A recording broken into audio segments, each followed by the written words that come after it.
अनुकंपा तत्वाच्या असलेल्या निकषात बदल करून आपण कधी ती भरती करणार?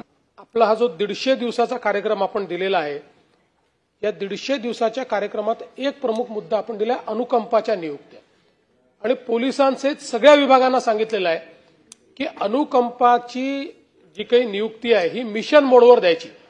त्यामुळे सगळ्याच विभागांमध्ये आता हे काम आपण चालू करतो. आपण सांगितलं तसं विभागांनी काही अडचणी सांगितल्या होत्या, त्या अडचणी दूर करून त्याची नियमावली आपण लगेच प्रसिद्ध करतोय.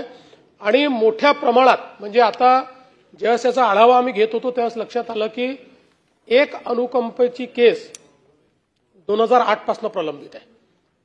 8 पासून त्यांना म्हणजे एलिजिबल आहे पण दिलेलं नाही आपण. त्यामुळे आता हे मिशन मोडवर घेण्याचा आपण निर्णय घेतलेला आहे. तुम्हाला आता लक्षात येईलच पुढच्या काळामध्ये अनुकंपा भरती खूप मोठ्या प्रमाणात आपण करणार आहोत. आणि आपण जे सांगितलं जिथे अंमलबजावणी होत नसेल तिथे निश्चित कारवाई केली जाईल. आणि त्या होमगार्डच्या ब्रँचमध्ये आणि त्यांना ट्रेनिंग देऊन त्यांना मानधन वाढवून त्यांच्या रिझर्वेशन जे आहे पुन्हा पोलीस भरतीमधलं ते जरी वाढवलं तर बराचसा प्रश्न ताण कमी होईल. आपण तो निर्णय घेतलेलाच आहे. होमगार्ड पेक्षाही आपलं जे एक महामंडळ आहे की ज्याच्यामध्ये आपण काय करतो, आपल्याकडे समजा 10 जागा आहेत तर 10 जागांवर 10 लोक घेतल्यानंतर त्याच्या पुढे 11, 12, 13, 14, 15 जे असतात ते त्या महामंडळात जातात. तर तिथे म्हणजे ते पोलिसांच्या सिलेक्शन मधूनच आलेले आहेत आणि मग ते आपण कुठे प्रायव्हेट सिक्युरिटीला याला त्याला असं आपण ते देतो.